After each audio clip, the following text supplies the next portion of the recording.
Noted on this day, Monday, January 20th, 2025.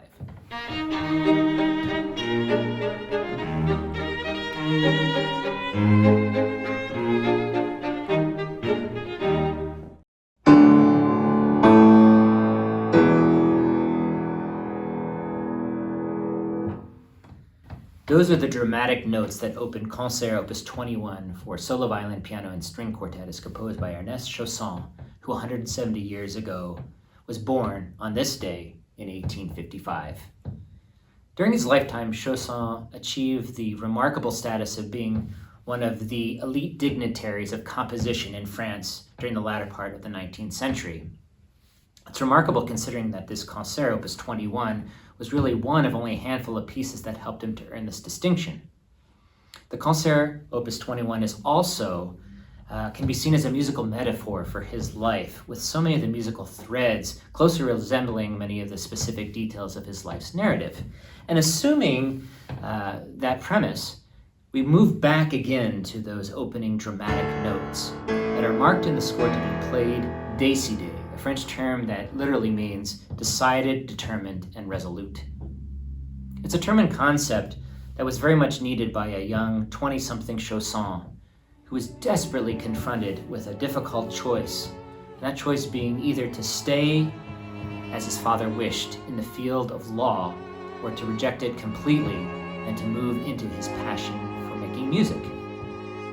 After 2 years of soul-searching, trying to figure out what would be best for his life, the young Chausson rejected his father's wishes and enrolled in the Paris Conservatory to study with Jules Massenet and César Franck. This led him into an exciting second chapter that could be marked Sicilian. And Sicilian being a French term for a lilting dance that was very popular in the 17th, 18th century. This dance is in 6/8, fun, always full of life. And when connected with the French word pas vite, which translated means not fast or easy, what we get is a term and concept that perhaps Chausson was enjoying in this new chapter as he hobnobbed with some of the cultural elites of the time, either at his home or in the Paris salons, rubbing shoulders with the likes of Rodin, Monet, Albanese, Fauré, and Debussy, to name a few. Unfortunately, behind all of this joy and mirth, there was a third chapter, a third part, a dark and brooding part that we could mark as grave, a musical term when translated means slow and solemn, and that in English literally means grave. Behind of the mirth of these cultural ease of life affairs, Chausson was struggling with depression, brooding, and anxiety. At age 20, he wrote in his journal, "I have the premonition that my life will be short. I am far from complaining about it, but I should not want to die before having done something."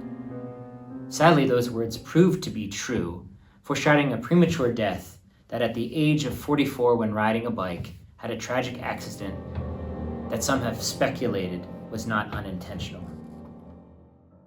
Yet despite those dark feelings, the narrative, the concert, continues forward with Chausson looking toward a marking of très animé, a French phrase meaning lively and very animated. He seems in this finale to be suggesting that we should capture and catch his contagious animated enthusiasm for the beauty of art and culture in the world around him. Whether dabbling with drawing and writing in the early part of his 20s, or traveling to Bayreuth to hear the premiere of Wagner's Parsifal, or supporting prominent artists of his time with an exceptional art collection, Chausson always seemed to be looking to relish an opportunity to enjoy the beauty of culture and camaraderie between himself and his fellow artists. It seems fitting on this 170th birthday anniversary to celebrate with Chausson and hear the joy in his voice following a triumphant, successful premiere of Concert in 1892. He said, "Never have I enjoyed such a success. I feel giddy and joyful, such as I have not managed to feel for a very long time. It seems to me that I shall work with greater confidence in the future." As you reflect today on the life of Chausson, may his enthusiasm inspire you to work, teach, parent, or whatever your station in life, do it all with greater confidence in the future. And to close, I once again leave you with these final words. Take care, keep practicing kindness, and if you are willing, please subscribe. Thanks for watching.